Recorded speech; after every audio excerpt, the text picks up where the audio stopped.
Hello everyone, welcome to my YouTube channel AH helpline. कैसे हैं आप लोग? इस वीडियो में हम लोग बात करेंगे ग्रेड कार्ड के बारे में। जैसा कि आप लोग को पता है कि रिसेंटली इग्नू ने ग्रेड कार्ड के फॉर्मेट को कंप्लीटली चेंज कर दिया है। पहले जो फॉर्मेट था वो बिल्कुल अलग था, कुछ इस प्रकार का पहले ग्रेड कार्ड आप लोग को दिखता था, लेकिन अभी जो ग्रेड कार्ड का फॉर्मेट है उसको कंप्लीटली चेंज कर दिया गया है। नाउ इस वीडियो में हम लोग डिटेल में बात करेंगे कि जो न्यू ग्रेड कार्ड का फॉर्मेट बनाया गया है उसमें क्या क्या चेंजेस किए गए हैं, इसको आप लोग कैसे चेकआउट कर सकते हो। साथ ही साथ जितने भी न्यू स्टूडेंट हैं उनको मैं ग्रेड कार्ड के बारे में सभी इंफॉर्मेशन देने वाला हूं कि ग्रेड कार्ड होता क्या है, ग्रेड कार्ड में मार्क्स कैसे लिखे होते हैं, कैसे कैलकुलेट किए होते हैं, आप लोग अपना ग्रेड कार्ड कैसे चेक कर सकते हो। इन शॉर्ट ग्रेड कार्ड के बारे में आप लोग को हर एक इन्फॉर्मेशन मिलने वाली है। आप लोग वीडियो को ध्यान से और कंप्लीट जरूर देख लीजिएगा। ये हेल्पलाइन चैनल पे फर्स्ट टाइम आए हैं तो पहली फुर्सत में चैनल को जरूर सब्सक्राइब करें, बेल आइकन को प्रेस करें ताकि इग्नू के रिलेटेड हर एक ट्रस्टेड इन्फॉर्मेशन आप लोग को टाइम टू टाइम मिलता रहे।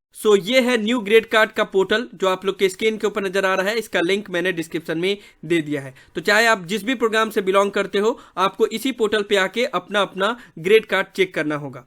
पहले ग्रेड कार्ड चेक करने के लिए अलग अलग प्रोग्राम के स्टूडेंट को अलग अलग लिंक के ऊपर क्लिक करना होता था। जैसे ये पहले के फॉर्मेट का स्क्रीनशॉट है। यहाँ पे बीसीए, एमसीए और एमबीए प्रोग्राम के लिए एक अलग लिंक बनाया गया था ग्रेड कार्ड चेक करने के लिए। बीए बीकॉम बीएससी के ओल्ड सिलेबस के स्टूडेंट के लिए अलग लिंक बनाया गया था, और बाकी अदर जितने भी मास्टर डिग्री के प्रोग्राम हैं या बीएजी, बीकॉम जी, बीएससी जी के प्रोग्राम है उनके लिए एक अलग लिंक बनाया गया था। यानी कि 3 लिंक बनाया गया था, लेकिन अभी उसको मर्ज करके एक ही पोर्टल बना दिया गया है। इसी पोर्टल पे आपको आना है और यहाँ पे अपना प्रोग्राम सेलेक्ट करना है, चाहे आप जिस भी प्रोग्राम से बिलोंग करते हो तो। ठीक है। साथ ही साथ पहले एक और तरीका रहता था जिससे आप लोग अपना ग्रेड कार्ड चेक कर पाते थे, यानी कि इग्नू का जो स्टूडेंट मैनेजमेंट सिस्टम था उस पर अगर आप लॉग इन करते थे तो यहाँ पे एक ग्रेड कार्ड का ऑप्शन था, इसके ऊपर क्लिक करते थे तो आप अपना ग्रेड कार्ड चेक कर पाते थे। लेकिन अभी क्योंकि लिंक चेंज कर दिया गया इसलिए अभी आप लोग को यहाँ पे नॉट फाउंड शो करेगा। ठीक है, तो जितने भी स्टूडेंट हैं अब इसी पोर्टल से आके अपना अपना ग्रेड कार्ड चेक करेंगे। इसका डायरेक्ट लिंक डिस्क्रिप्शन में दिया हुआ है। अदरवाइज आप लोग इग्नू का मेन वेबसाइट पे आके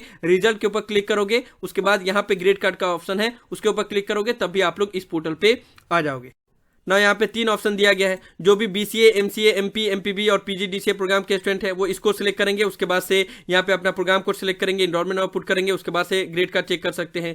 बीए बीकॉम बीएससी के ओल्ड सिलेबस के जितने भी स्टूडेंट हैं वो सेकंड वाले ऑप्शन को सिलेक्ट करेंगे, enrolment number, programme code put करेंगे, उसके बाद से सर्च करेंगे तब उनका ग्रेड कार्ड शो हो जाएगा। और बाकी अदर जितने भी प्रोग्राम है चाहे सर्टिफिकेट, डिप्लोमा, बीएजी, बीकॉम जी या मास्टर डिग्री के स्टूडेंट फॉर अदर प्रोग्राम के ऊपर क्लिक करेंगे, एनरोलमेंट नंबर पुट करेंगे और यहाँ पे अपना रिस्पेक्टिव प्रोग्राम सिलेक्ट करेंगे, सर्च करेंगे तो इस तरह से आपका ग्रेड कार्ड ओपन हो जाएगा। यहाँ पे एक और बात मैं बताना चाहूंगा कि जितने भी ओल्ड सिलेबस के बीए बीकॉम बीएससी के स्टूडेंट हैं उनका ग्रेड जो न्यू ग्रेड कार्ड बनाया गया ना वहां पे थोड़ा सा अलग किया गया। क्या किया गया है, पहले बीए बीकॉम बीएससी के स्टूडेंट को यहाँ पे ग्रेड कार्ड में बीए बीकॉम या बीएससी प्रोग्राम ही सिलेक्ट करना पड़ता था, लेकिन मैंने अभी देखा कि बहुत सारे स्टूडेंट का उनका रिस्पेक्टिव प्रोग्राम से ही ग्रेड कार्ड ओपन हो जा रहा है, लेकिन बहुत सारे स्टूडेंट का बीडीपी सिलेक्ट करने के बाद से ग्रेड कार्ड ओपन हो रहा है। जैसे ये स्टूडेंट है इनका बीएससी प्रोग्राम है लेकिन बीएससी सिलेक्ट करने से ओपन नहीं हो रहा था, बीडीपी सिलेक्ट करने से ओपन हो जा रहा है। तो अगर बीए बीकॉम बीएससी के ओल्ड सिलेबस के स्टूडेंट का अगर उनका रिस्पेक्टिव प्रोग्राम सिलेक्ट करने से नॉट फाउंड शो करे तो यहाँ पे आप लोग बीडीपी सिलेक्ट करके भी अपना ग्रेड कार्ड चेक कर सकते हो। और बाकी अदर जितने भी स्टूडेंट हैं वो अपना रिस्पेक्टिव प्रोग्राम ही सिलेक्ट करेंगे, उसके बाद से अपना ग्रेड कार्ड चेक कर सकते हैं। जो न्यू ग्रेड कार्ड का बनाया गया है उसका बस फॉर्मेट चेंज किया गया है, बाकी सब चीज एज इट इज है। ठीक है, पहले जो ग्रेड कार्ड होता था उसका फॉर्मेट कुछ इस प्रकार से होता था। ठीक है, और अभी जो ग्रेड कार्ड बनाया गया उसका फॉर्मेट कुछ इस तरह से है। पहले जो ग्रेड कार्ड था उसमें डायरेक्ट प्रिंट आउट करने का कोई ऑप्शन नहीं था, लेकिन अभी जो ग्रेड कार्ड बनाया गया है उसमें डायरेक्ट प्रिंट आउट करने का ऑप्शन दिया गया है। इसके ऊपर क्लिक करोगे तो आप लोग ग्रेड कार्ड को प्रिंट आउट कर सकते हो, इस तरीके से प्रिंट आउट हो जाएगा। वीडियो में आगे बढ़ने से पहले हम लोग एक प्लेटफॉर्म के बारे में बात करेंगे जिसका नाम है रेलेबल बाय अनअकैडमी। इसके बारे में मैंने पहले भी वीडियो में बताया हुआ है, जहां पे जॉब पाने के लिए आपको एक सिंपल सा टेस्ट पास करना होता है। अभी तक 80 से ज्यादा कंपनीज ने 15 करोड़ से ज्यादा तक का जॉब ऑफर किया हुआ है। बिजनेस डेवलपमेंट में 3 लाख से 8 लाख पर एनम तक के जॉब ऑफर किए जा रहे हैं, और ये सभी टेस्ट देने के लिए आपको कोई भी चार्ज, कोई भी फी नहीं देना पड़ेगा। ये सभी टेस्ट पास करने के लिए आपको रेलेबल की तरफ से सिलेबस, गाइडलाइंस, स्ट्रक्चर हर एक चीज प्रोवाइड किया जाएगा। बस आपको अपना स्लॉट बुक करना है और टेस्ट पास करना है। अभी प्रेजेंटली 5 टेक और नॉन टेक कंपनी में रेलेबल के थ्रू जॉब ऑफर किया जा रहा है, जिसमें कू ऐप और कार्स24 में डेवलपर का जॉब ऑफर किया जा रहा है। तो आप लोग चाहें तो इन दोनों कंपनी में जॉब पा सकते हैं, उसके लिए आपको टेस्ट के लिए रजिस्टर करना होगा। अगर आपको डाउट है तो ये वीडियो देख सकते हैं। Hi, I'm Kaustav. I recently gave the 11th exam and my experience was amazing. Like each and every candidate who qualifies gets a 11th goodie and I got a MacBook. सो देर किस बात की, अभी available पे slot book करें, sign up करें, link उसका description में दिया हुआ है। नाउ ग्रेड कार्ड के न्यू फॉर्मेट में एक मेजर चेंजेस ये देखने को मिला है कि पहले जो ग्रेड कार्ड का फॉर्मेट बनाया गया था उस वक्त आपको स्टेटस पता चलता था कि ग्रेड कार्ड कौन से डेट तक अपडेट किया गया है, लेकिन अभी उस चीज को हटा दिया गया है। ठीक है, पहले आप लोग ग्रेड कार्ड का स्टेटस जब चेक करते थे वहां पे शो करता था कि current grade card status as on this date, तो इससे आप लोग को यह पता चल जाता था कि ग्रेड कार्ड इस डेट तक अपडेट कर दिया गया है। लेकिन अभी डेट और टाइमिंग वाले सेक्शन को हटा दिया गया है। अभी अगर आप लोग इंस्टॉलमेंट और प्रोग्राम कोड पुट करोगे तो डायरेक्ट आप लोग को स्टेटमेंट ऑफ मार्क्स शो करेगा, डेट और टाइमिंग अब इसको हटा दिया गया। तो ये एक चेंजेस किया गया। ठीक है, बाकी सब कुछ एज इट इज है ना। अब हम लोग ग्रेड कार्ड के बारे में बात कर लेते हैं कि ग्रेड कार्ड क्या होता है और उसमें मार्क्स कैसे कैलकुलेट किए होते हैं। जितने भी न्यू स्टूडेंट हैं वो ध्यान से समझ लीजिएगा। देखो, इग्नू में रूल ये होता है कि आप चाहे बैचलर कर रहे हो या मास्टर्स कर रहे हो या डिप्लोमा कर रहे हो या सर्टिफिकेट कर रहे हो, जब तक आप अपना कोर्स को कंप्लीट नहीं कर लेते हो तब तक आपका मार्कशीट इशू नहीं किया जाता है। जैसे मान लो अगर आप बैचलर डिग्री कर रहे हो तो हर साल आपको मार्कशीट नहीं इशू किया जाता है। जब आपका पूरा बैचलर डिग्री कंप्लीट हो जाता है, सारे पेपर कंप्लीट कर लेते हो, तब इग्नू की तरफ से मार्कशीट आपके घर पे भेजा जाता है। लेकिन मार्कशीट इशू होने से पहले जो भी आप असाइनमेंट सबमिट करते हो, एग्जाम देते हो, प्रैक्टिकल देते हो, प्रोजेक्ट सबमिट करते हो, उनका जो मार्क्स है वो ग्रेड कार्ड में लिखा होता है, ताकि आपको पता चले कि हाँ आपका असाइनमेंट में कितना मार्क्स आया, थ्योरी में कितना मार्क्स आया। सो बात समझ में आप लोग को। नाउ ग्रेड कार्ड में आपके असाइनमेंट के मार्क्स लिखे होते हैं, उसके बाद से आपके थ्योरी के मार्क्स लिखे होते हैं, जो भी आप लोग एग्जाम देते हो वो, उसके बाद से अगर आपका कोई प्रैक्टिकल होता है तो प्रैक्टिकल का मार्क्स यहाँ पे लिखा होता है, और लास्ट में लिखा रहता है स्टेटस कंप्लीटेड और नॉट कंप्लीटेड। नाउ यहाँ पे कंप्लीटेड और नॉट कंप्लीटेड कब कब लिखा होता है इसको समझो। कंप्लीटेड तब लिखा होता है जब आप असाइनमेंट में और थ्योरी में दोनों में ही पास हो जाते हो, उसके बाद से यहाँ पे कंप्लीटेड शो करता है। ये याद रखना कि असाइनमेंट में आपको अलग से पास होना होता है, थ्योरी में अलग से पास होना होता है। ठीक है, अगर मान लो आप असाइनमेंट में पास हो लेकिन थ्योरी में फेल हो तो यहाँ पे नॉट कंप्लीटेड शो करेगा। अगर आप थ्योरी में पास हो, असाइनमेंट में फेल हो, या असाइनमेंट आपने नहीं सबमिट किया है, या असाइनमेंट सबमिट किया लेकिन अभी असाइनमेंट का मार्क्स ऐड नहीं हुआ है, तब भी यहाँ पे नॉट कंप्लीटेड शो करेगा। ग्रेड कार्ड में स्टेटस तभी कंप्लीटेड शो करता है जब आपका असाइनमेंट के भी मार्क्स ऐड हो गए हैं, उसमें भी पास हो गए हो, थ्योरी के भी मार्क्स ऐड हो गए, उसमें भी पास हो गए हो, तब यहाँ पे स्टेटस कंप्लीटेड शो करता है। ठीक है, बहुत से स्टूडेंट को यह भी लगता है कि मान लो असाइनमेंट में ज्यादा मार्क्स आ गए, थ्योरी में फेल हो गए, तो असाइनमेंट का कुछ मार्क्स ऐड होकर थ्योरी को भी पास कर दिया जाएगा, लेकिन ऐसा नहीं होता है। आपको दोनों में अलग अलग पास होना होता है, असाइनमेंट में भी पास होना होता है, थ्योरी में भी पास होना होता है, और दोनों में ही जब आप पास हो जाते हो तब आपका स्टेटस कंप्लीटेड शो करता है। अगर कोई एक में भी अगर फेल हो आप, तो फिर आपका स्टेटस नॉट कंप्लीटेड शो करेगा। जैसे कि एग्जाम्पल के तौर पर देखो, इनका थ्योरी में पास है लेकिन इनका असाइनमेंट का मार्क्स ऐड नहीं हुआ, तो यहाँ पे नॉट कंप्लीटेड शो कर रहा है। इसमें ये असाइनमेंट में पास है लेकिन थ्योरी का मार्क्स ऐड नहीं हुआ है, तो इनका नॉट कंप्लीटेड शो कर रहा है। तो ये चीज क्लियर हो गया। नाउ एक और चीज आप लोग ने देखा होगा, जब भी आप लोग ग्रेड कार्ड डाउनलोड करते हो या ग्रेड कार्ड चेक करते हो तो हर एक जगह पे ये चीज जरूर मेंशन होता है, the status is indicative only and can not be use as a substitute for the final grade card. यानी कि इसको एज अ फाइनल मार्कशीट के तौर पे यूज नहीं किया जा सकता, ये सिर्फ इंफॉर्मेशन पर्पज के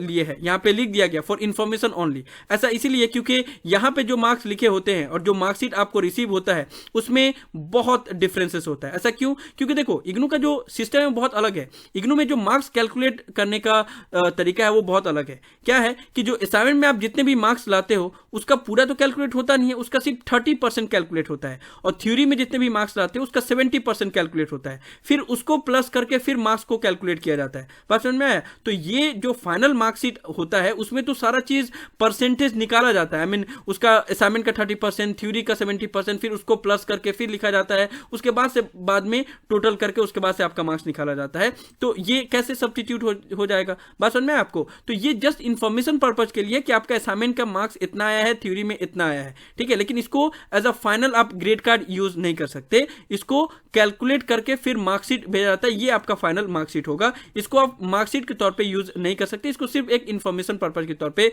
यूज करोगे। नाउ मार्क्स इसमें लिखने का तरीका भी थोड़ा सा अलग है। जैसे असाइनमेंट में आपके जितने भी मार्क्स लिखे आते हैं तो वही यहाँ पे लिखा रहता है। जैसे 100 मार्क्स का सभी असाइनमेंट होता है तो उसमें जितने भी मार्क्स आएंगे 60, 70, 80 जितना भी मार्क्स आएगा वो यहाँ पे लिखा रहेगा। लेकिन थ्योरी में जो मार्क्स लिखने का तरीका है वो अलग है ग्रेड कार्ड में। ग्रेड कार्ड में होता ये है कि जो मार्क्स लिखे होते हैं वो 100 के मल्टीपल में लिखे होते हैं, यानी कि जितने भी मार्क्स का आपने एग्जाम दिया लेकिन उसको 100 के मल्टीपल में ही कैलकुलेट किया जाता है। तो असाइनमेंट तो सभी 100 मार्क्स का होता है, तो इसलिए उसमें जितने मार्क्स आते हैं उतना ही लिख दिया जाता है। लेकिन टर्म एंड थ्योरी थ्योरी कुछ 50 मार्क्स के होते हैं, कुछ 25 मार्क्स के होते हैं और कुछ 100 मार्क्स के होते हैं। सो होता यह है कि जितने भी 100 मार्क्स का आप पेपर देते हो, टर्म एंड एग्जाम देते हो, उसमें जितने भी मार्क्स लाते हो वो ग्रेड कार्ड में एज इट इज लिखा रहता है। जैसे 100 में अगर आपका 77 आया तो ग्रेड कार्ड में 77 ही लिखा रहेगा। लेकिन 50 मार्क्स के जितने भी पेपर हैं उसमें आप जितने भी मार्क्स लाओगे उसको डबल करके लिखा जाता है, क्योंकि इग्नू का जो ग्रेड कार्ड है वो 100 के मल्टीपल में कैलकुलेट होता है। तो मान लो अगर 50 में ये स्टूडेंट का 32 मार्क्स आया तो जब ग्रेड कार्ड में ऐड होगा तो ये 64 लिखा जाएगा।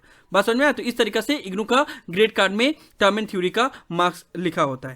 सो इस तरीका से इग्नू के ग्रेड कार्ड में मार्क्स कैलकुलेट होते हैं और जब आपका सभी असाइनमेंट के मार्क्स अपडेट हो जाएंगे, थ्योरी के मार्क्स अपडेट हो जाएंगे, यहाँ पे स्टेटस सभी में ऑल कंप्लीटेड शो करेगा। उसके बाद से इग्नू की तरफ से आपको मार्कशीट भेजा जाएगा जिसमें एक्चुअल परसेंटेज कैलकुलेट किए जाएंगे। ठीक है, तो जो इग्नू की तरफ से जो ग्रेड कार्ड में मार्क्स दिए जाते हैं वो इन्फॉर्मेशन पर्पज के तौर पर है, लेकिन एक्चुअली में मार्क्स कैलकुलेट करके जो भेजा जाता है वो होता है आपका फाइनल मार्कशीट। ठीक है, क्योंकि इसमें जो भी मार्क्स लिखे हुए रहते हैं वो एग्जैक्ट वही तो ऐड होगा नहीं, उसका परसेंटेज कैलकुलेट होता है। असाइनमेंट का 30%, थ्योरी का 70%। उसके बाद से भी और भी कुछ फार्मूला होता है जिसके बाद से मार्क्स एक्चुअली मार्क्स कैलकुलेट किया जाता है। और इसके ऊपर मैंने डिटेल में वीडियो बनाया हुआ है कि किस तरीके से आपको मार्क्स कैलकुलेट किए करने होते हैं। आप लोग चाहें तो वो वीडियो देख सकते हो, ऊपर कार्ड में मैंने वीडियो का लिंक दे दिया है, उसे आप लोग को समझ में आ जाएगा। सो यही सब था इस वीडियो में। इग्नू की तरफ से जो न्यू ग्रेड कार्ड का पोर्टल बनाया गया है और उसमें जो चेंजेस किए गए उसके बारे में मैं इन्फॉर्मेशन दे रहा था। साथ ही साथ जितने भी न्यू स्टूडेंट हैं उनको ग्रेड कार्ड के बारे में सभी जानकारी दे रहा था कि जो ग्रेड कार्ड होता है वो क्या होता है, उसमें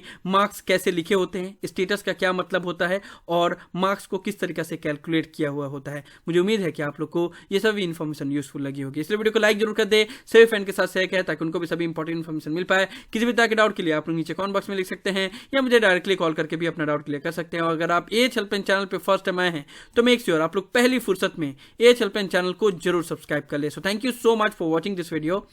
have a awesome day. Thank you so much.